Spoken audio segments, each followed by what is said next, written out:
se anula. Esto es preocupante porque el MEF tiene toda la posibilidad y seguramente también la responsabilidad de emitir información de carácter económico-financiera, pero eso no tiene por qué bloquear de antemano la negociación. Justamente el proceso de negociación es aquel en el cual se encuentran las partes y con la información sobre la mesa deciden de manera democrática cuáles aspectos se aceptan y no. Si de antemano el criterio del informe del MEF va a determinar el resultado de la negociación, entonces mejor eliminemos la negociación y que el MEF diga cada año cuándo sí va a haber posibilidad o no de poder negociar. Es preocupante eso, presidente.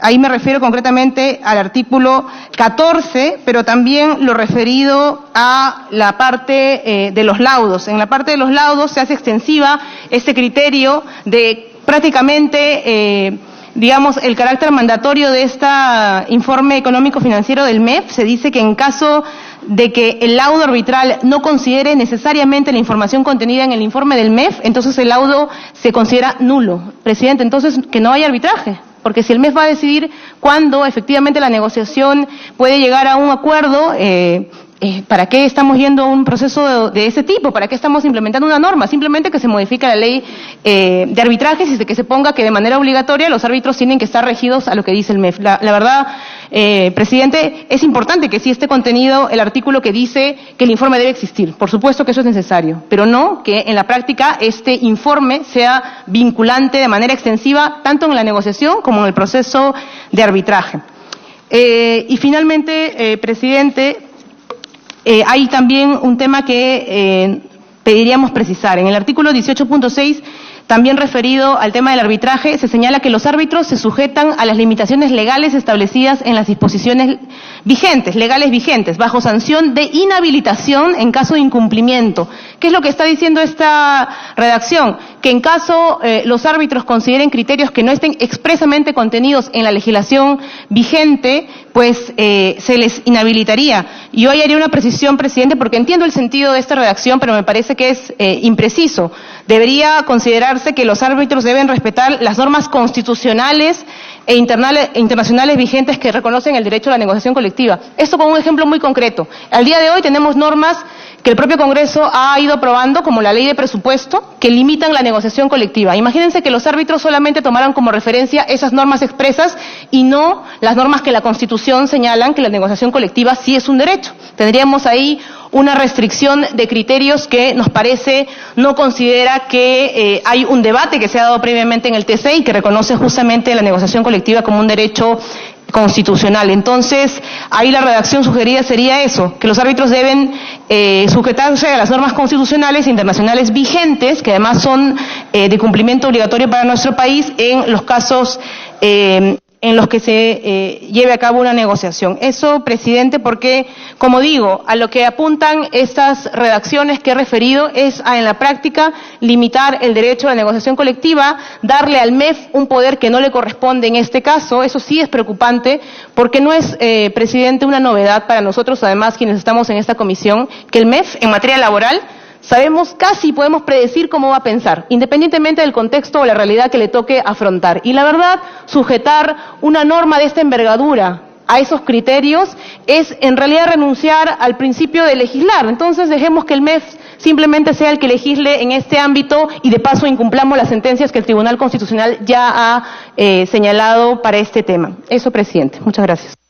Muchas gracias, congresista Dirvica. Tiene la palabra congresista Marisa Clave. Gracias, presidente. Presidente, hoy día varios parlamentarios han dicho que hay que defender nuestro fuero y no aceptar lo que el señor Vizcarra diga porque sí, y ahorita este dictamen, presidente, está incorporando una cantidad de cosas que no tiene ningún sentido incorporar. Con sinceridad, presidente, hay un montón de cosas que no deberíamos incorporar. Yo entendí la sesión pasada que algunos colegas estaban preocupados por el principio de equilibrio financiero y que ese principio debía desarrollarse. Y que lo que había que incorporar era que existiera un informe del MEF que pudiera por lo menos ayudar a ordenar el proceso de negociación colectiva. Pero de eso, colegas, hemos saltado a aceptar un mecanismo que en la práctica podría anular la negociación colectiva. Y entonces ponemos el título Ley de Negociación Colectiva, pero al final terminamos reduciendo un conjunto de cosas. Por ejemplo, la observación del Ejecutivo decía que querían el informe económico del MEF, pero no decía que se anulara el antiguo artículo 13 de derecho a la información.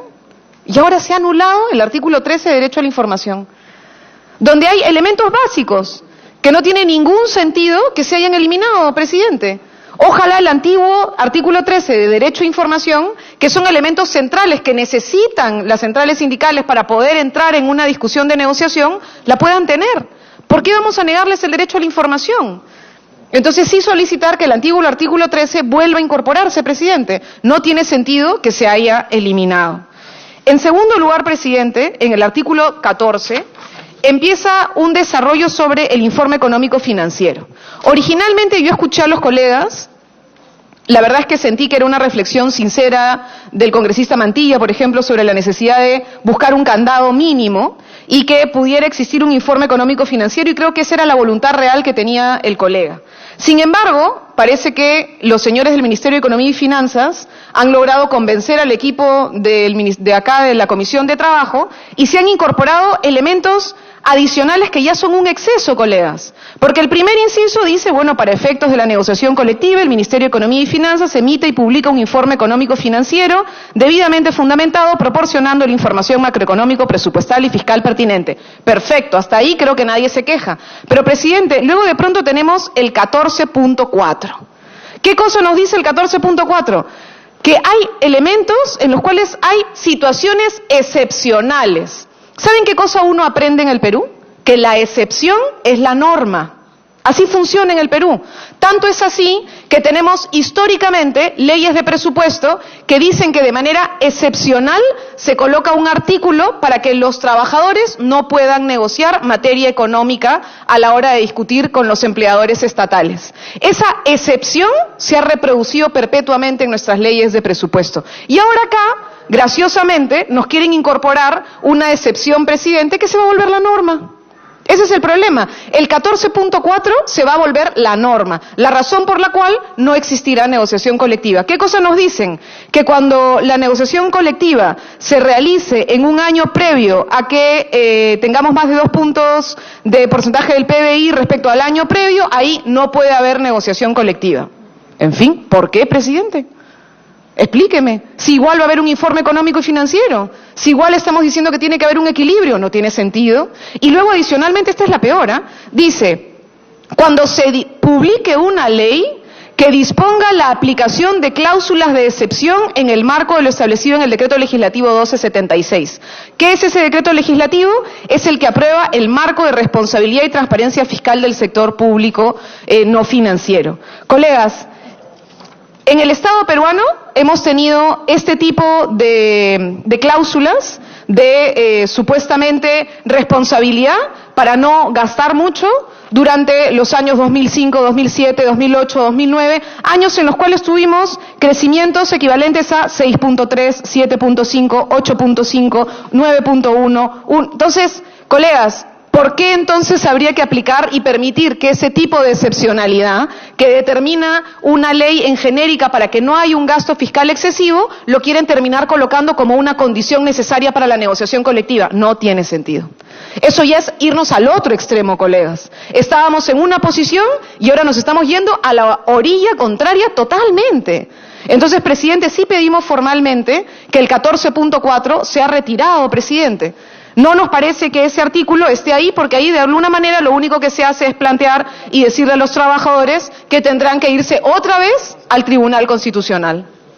Y no tiene ningún sentido. Ya ganaron en el Tribunal Constitucional. Colegas, estamos acá porque ya se dio una ley que violaba los derechos de negociación colectiva. Y el Tribunal Constitucional nos ha dicho que nosotros tenemos que lograr una norma que reconozca este derecho. Luego el artículo 15, presidente, se ha incluido una palabra, y la verdad es que es sorprendente. Es el artículo sobre la buena fe de la negociación colectiva. Y entonces, acá decía originalmente en el inciso A, negarse a recibir el pliego de reclamos y a negociar en los plazos y oportunidades establecidas por ley. Es decir, cuando una entidad recibe un pliego de negociación dentro de lo que la ley manda y en los plazos que la ley manda, ¿no es cierto?, tiene que entrar en un proceso de negociación. Y si se niega, entonces lo que nosotros decíamos es estar rompiendo la buena fe de negociación colectiva. pero ahora le han puesto negarse injustificadamente. Obvio, pues van a decir que tienen una justificación. ¿Quién dice cuál es esa justificación? No, presidente, esa palabrita injustificadamente, sinceramente no tiene sentido, porque si la ley dice cuál es el cronograma, la ley dice cuáles son los plazos, la ley dice cuál es el marco, explíqueme cuál es la justificación para no recibir el pliego. Ninguna, pues. Entonces, acá esta palabra podría tirarse abajo un proceso que para nosotros es importante, presidente. Luego, usted en su presentación del dictamen habló del artículo 17 sobre el Registro Nacional de Árbitros de Negociaciones Colectivas. Y yo me alegré al escucharlo, porque creí que entonces había un cambio en el dictamen. Pero parece que no, estoy mirando que el dictamen está tal cual como nos los mandaron. Porque usted hizo alusión a que no era necesario modificar el Registro Nacional de Árbitros, porque están adscritos al Ministerio de Trabajo y son normados por un decreto supremo. Pero en el dictamen que nos está entregando, presidente, lo que dice es que ya no van a estar adscritos al Ministerio de Trabajo, sino que van a estar adscritos a servir. ¿Por qué, presidente? Explíqueme. Además, encima, en las observaciones del Ejecutivo, no había una sola observación sobre el hecho de que los árbitros estuvieran dentro del marco del Ministerio de Trabajo. Entonces, ¿cómo en el marco de una insistencia vamos a modificar el artículo 17? No tiene sentido, presidente. Y además una cosa que convenimos en la sesión pasada es que si se quería que hubiera una especialidad de los árbitros que trabajan el tema de arbitraje laboral para el sector público y que conocieran temas de gestión, se soluciona muy simple, colegas, porque el registro de árbitros del MINTRA sale a través de un decreto supremo. ¿Cómo se modifica, presidente? Con un decreto supremo. Se hace un decreto supremo donde se añaden algunas características adicionales que deben tener los árbitros en el sector público. Pero ¿por qué vamos a sacarlo del sector trabajo? Ese no se puede permitir. Una cosa era añadir que pudieran tener conocimientos y especialidades diferentes y otra cosa es decir que los árbitros que van a ver negociación colectiva no están en el sector trabajo. No tiene sentido, presidente. Estamos desnaturalizando la lógica de un proceso arbitral. Y en ese sentido de desnaturalizar la lógica de un proceso arbitral, se pone la impugnación de laudos, nuevamente, razón de nulidad. Artículo 20, presidente, inciso A. ¿Cuál es la famosa razón de nulidad? Dice, esta cláusula de nulidad es cuando se contraviene la información contenida en el informe económico y financiero. El informe económico y financiero, presidente, es un informe de parte. Es el informe del MEF. Señala un conjunto de marcos, sí, pero el Tribunal Constitucional, ¿qué cosa es lo que dijo? Ojo, porque lo que hay que hacer es cumplir el mandato del TC. El TC lo que dijo, presidente, es que lo que hay que cuidar es el equilibrio presupuestal. Y no necesariamente un informe únicamente hecho por el MEF, presidente. Entonces, nosotros estamos tratando acá de anticiparnos a decir que el proceso arbitral no funcione, se quiere anular la posibilidad de que los trabajadores y las trabajadoras vayan a un proceso arbitral, presidente. Ojalá estas observaciones puedan ser recogidas y puedan ser modificadas, presidente, porque si no, lo que vamos a hacer es, en vez de habernos ido a un cuarto intermedio, para modificar algunas cosas menores que nos permitieran dar algún tipo de garantías adicionales que pidieron algunos colegas, nos están llevando a la anulación de la posibilidad de un proceso de negociación colectiva. Gracias, presidente. Gracias, congresista Marisa Claro.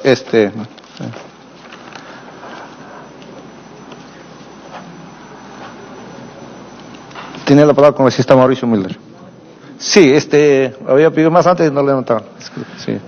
Presidente, efectivamente este debate es para justamente determinar si lo que se ha propuesto como modificaciones al texto original, en donde hay partes que se aceptan y partes en las que se insisten, las observaciones del Poder Ejecutivo, deben entrar en debate. Comparto muchas de las cosas que se han dicho. Ciertamente no la ironía con la que ha intervenido la congresista que me ha antecedido en el uso de la palabra, en la que casi lo responsabiliza a usted un poco más y le dice de traición, ¿no? Porque me parece que la ironía con la que se ha expresado no es justa, y yo conozco su identificación, señor presidente, con la clase trabajadora de nuestro país. Las observaciones que yo formulo, presidente, son observaciones que van en un sentido similar, en el sentido de establecer que la negociación colectiva es una fuente de derecho, en donde existen dos partes, que es en una entidad pública para este caso, que es los que conducen esa entidad pública y sus trabajadores, teniendo como árbitro al Ministerio de Trabajo. Siempre ha pasado eso. La incorporación del Ministerio de Economía trae enormes suspicacias, presidente, puesto que, sin duda alguna, el Ministerio de Economía tendrá una visión restrictiva de las cosas, siempre es así. La tienen restrictiva para el resto de la administración pública.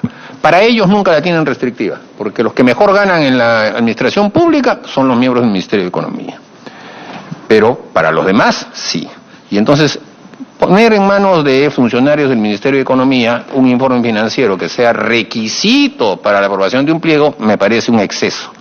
Y además le da un arma política al Poder Ejecutivo adicional a la que le corresponde al Ministerio de Trabajo, que es la de tutelar las relaciones laborales y el bienestar de los trabajadores, porque todos sabemos que en la relación laboral no es una relación civil, es una relación en la que el Estado cumple una función tuitiva para la parte más débil de la relación laboral, que es en el caso de los trabajadores.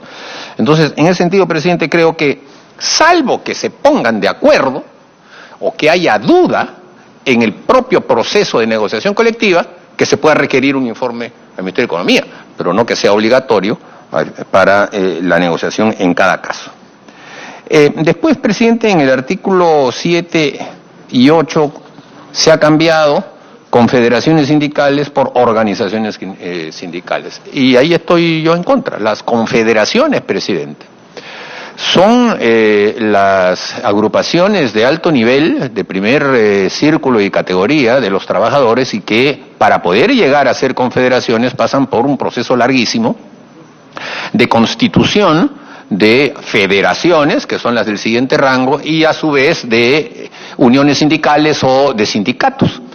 Y por lo tanto su reconocimiento por parte del Ministerio de Trabajo es una tarea bastante complicada. Y es por eso que no hay, pues, 50 confederaciones, hay 4. Y hace muchos años que es así. Y ellas son reconocidas como las únicas que representan a los trabajadores del Perú. En la mayoría de los países hay una confederación de trabajadores, pero en el Perú tenemos 4. Bueno, pero si se va a ir hacia ¿qué? Organizaciones sindicales así en seco, que puede ser cualquiera, me parece, presidente, que lo único que se va a hacer es atomizar toda la estructura del movimiento sindical en nuestro país. Y yo creo que eso es algo que no correspondería tampoco, presidente.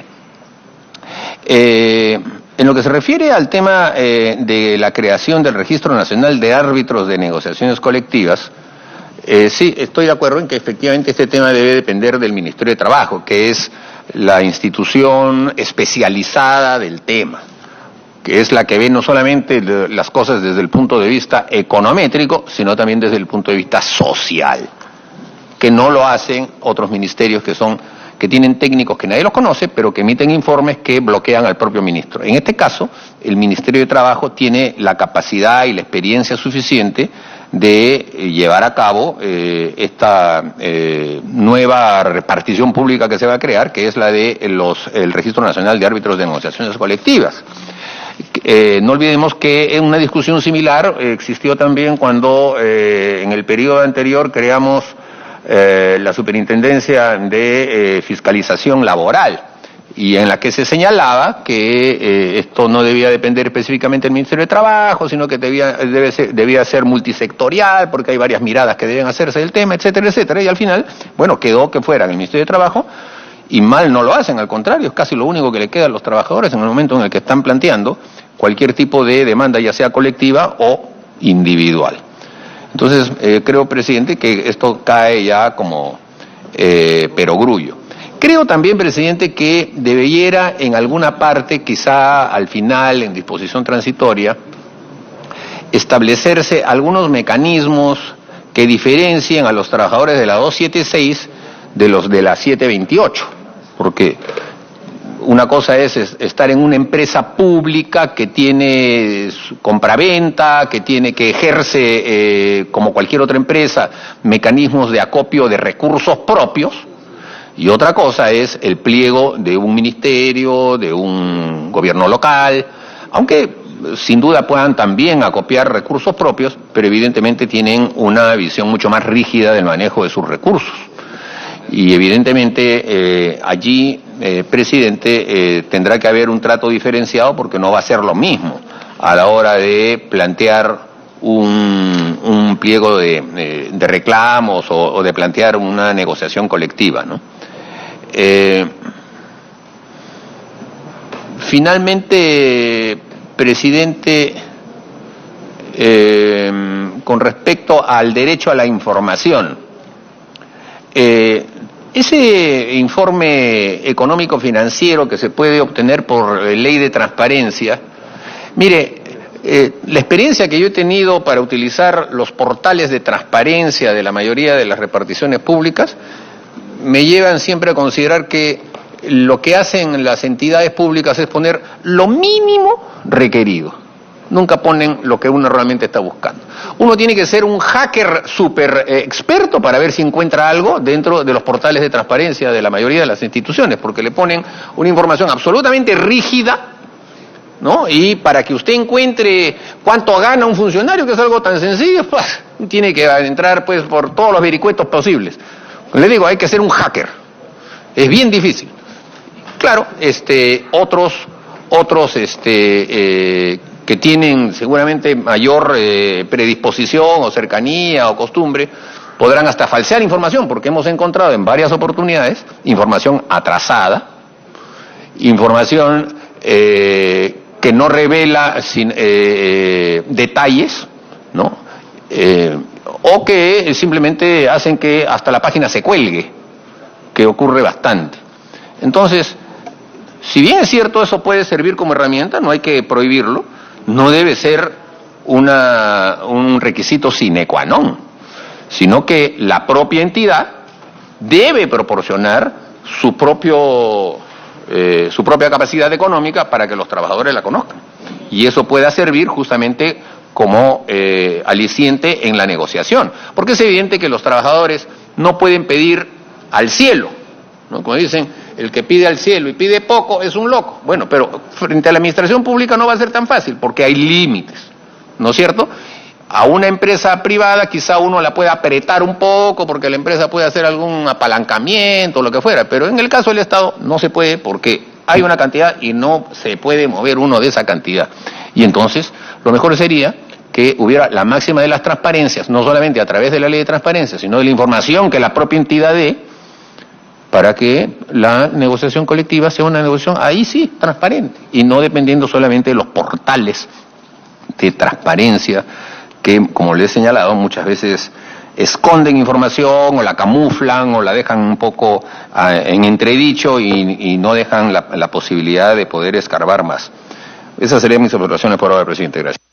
Muchas gracias, congresista Mulder. Tiene la palabra, congresista Mercedes Arauz. Gracias, congresista presidente. Presidente Lapa, perdón. Yo cambio todos los nombres. Soy una distraída, le he cambiado el nombre a varios congresistas últimamente. Congresista Trujillo también se quejó la vez pasada. Muchas gracias. Presidente, agradezco que hayan incorporado algunos de los temas que hemos planteado, pero creo que hay aún ausencias que son importantes y creo que es conveniente aclarar. El ámbito de la gestión del Ministerio de Trabajo está referida sobre todo al tema de los trabajadores privados y es por eso que se crea Servir, justamente para poder servir la gestión de los trabajadores públicos, que eso es importantísimo.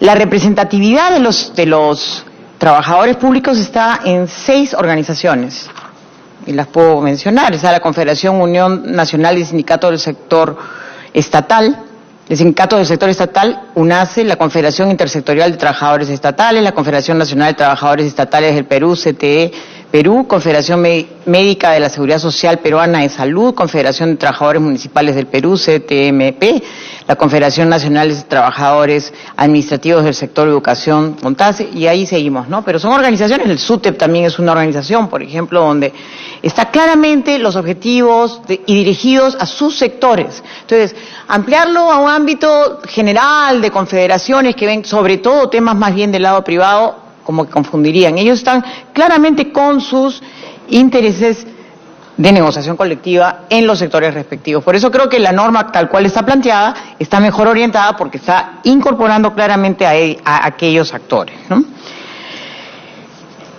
A ver, hay algunos temas más que sí creo que tendríamos que aclarar. El tema otra vez vuelve a ser servir la autoridad que ve a los trabajadores públicos y es por eso que el artículo 17 que habla de los registros de los árbitros de negociaciones colectivas dentro de servir corresponden, porque justamente ahí se estaría definiendo la relación pública del sector público con los trabajadores públicos. Ahí faltaría obviamente la exclusión del registro de los árbitros que incumplan la normativa y nos faltaría también que las sanciones a estos árbitros deben estar bajo el ámbito de servir, que para nosotros queremos fortalecer el ámbito de servir. Como hemos visto, más bien lo que ha sucedido y la presentación que hemos tenido antes de los trabajadores de aquí del propio Congreso es porque se excluyeron de la ley Servir. O sea, otra vez estamos en los problemas de no tener una claridad de la meritocracia dentro de la ley Servir y por eso está sucediendo lo que está sucediendo, estos vacíos de información como el que nos ha planteado los trabajadores que han planteado sus problemas hoy día aquí ante esta mesa, ¿no? Por eso el artículo 17 yo creo que es fuerte y debería incluir la exclusión de registro de los árbitros que incumplen la normativa y las sanciones a estos árbitros dentro del ámbito de servir. Lo mismo en el artículo 18, la designación no puede ser por sorteo, debe ser por una comisión multisectorial porque va regida bajo los ámbitos de los sectores afectados en esta negociación. Y no pueden estar bajo el ámbito del Ministerio de Trabajo, sino por, como vuelvo a decir, es servir la autoridad que ve la negociación, haciendo la autoridad ligada a la gestión de los recursos humanos dentro del Estado. Nosotros consideramos que esto tiene que medirse a través de una medida clara porque de la negociación colectiva, porque el propio fallo del Tribunal Constitucional es muy claro al decir de que el resultado de la negociación está en el artículo 162 de 162, quinto, la negociación colectiva y el principio de equilibrio presupuestal. El resultado de esta negociación colectiva, por lo general, también tiene repercusiones directas en el presupuesto estatal, de ahí que deba efectuarse considerándose el límite constitucional que impone el presupuesto equilibrado y equitativo, cuya aprobación corresponde al Congreso de la República, ya que las condiciones de trabajo o de empleo de la administración pública se financian con recursos de los contribuyentes y de la nación. Solo con eso basta decirlo que porque el artículo 14.4 que fue criticado, ¿no?, por nuestra colega Glave, dice que no está bien, que la ley, que vamos a hacer leyes así no, estamos haciéndolo a través de una ley que tiene que ser aprobada por el Congreso de la República. ¿Ok?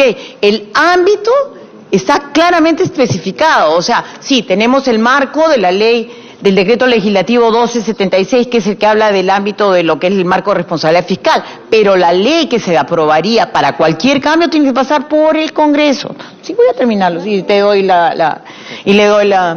o sea, para establecer cuáles son esas situaciones excepcionales, y eso tiene que pasar por la Comisión de Presupuesto y el Pleno del Congreso. Entonces, ahí hay un espacio bien claro para decirle, esto no es así gratis y abierto, sino que los marcos de modificación son bien claros, ¿no? Ahora, 2% de pérdida de PBI es fuerte y yo creo que tenemos que trabajarlo, y hay casos excepcionales, obviamente, como el que se habla de desastres naturales, etcétera. Pero seguimos dentro del marco de lo que dice el Tribunal Constitucional, ¿no? Entonces, creo que hay que ser cuidadosos en ese sentido. Por eso este estudio económico-financiero es un estudio clave, o sea, no salirnos de él nos dejaría otra vez fuera del marco de lo que marca la ley de presupuesto, que se aprueba el año anterior, justamente, no estamos aprobándolo dentro del marco de la ley del presupuesto. Otro tema que también nos falta es el tema del artículo 2, el ámbito de la aplicación. Las empresas del Estado deben estar bajo la ley de negociación colectiva en el sector público y no estar excluidas, ¿no? Entonces ahí creo que debemos tomar en cuenta. No la hemos incorporado, ¿no?, a las empresas del Estado. Los niveles de negociación colectiva. Eso también es un tema, ¿no? ¿Cómo excluimos un nivel del nivel central del nivel descentralizado? Eso hay que aclararlo, ¿no?, para que quede claro. También en el artículo 6, la articulación de las materias negociables, ¿no? Las condiciones que se negocian de manera centralizada, como son las negociaciones económicas, no pueden estar negociadas después a nivel de cada entidad, por ejemplo, los gobiernos regionales. Acá hay estadística clara que fue el ejemplo que mencionó la congresista Indira Wilca, ¿no? Sí, pues tenemos que ponerle un límite, porque un alcalde que está de salida le deja una deuda con los trabajadores al siguiente alcalde. Por ejemplo, que el alcalde de Chiclayo, el alcalde anterior está dejando quebrado a Chiclayo con unos compromisos laborales que no se pueden cumplir y que valen más de 150 millones de soles, o alrededor de 150 millones de soles, si no me equivoco, anuales. Entonces, sí tenemos que ponerle límites, pues, porque es muy fácil a un alcalde decir, ya me llevo bien con mis trabajadores hoy día, y el año siguiente entra el nuevo alcalde endeudado y sin capacidad de gestión. Entonces tenemos que tener esa medida como una restricción, y por eso está bien que lo haya puesto.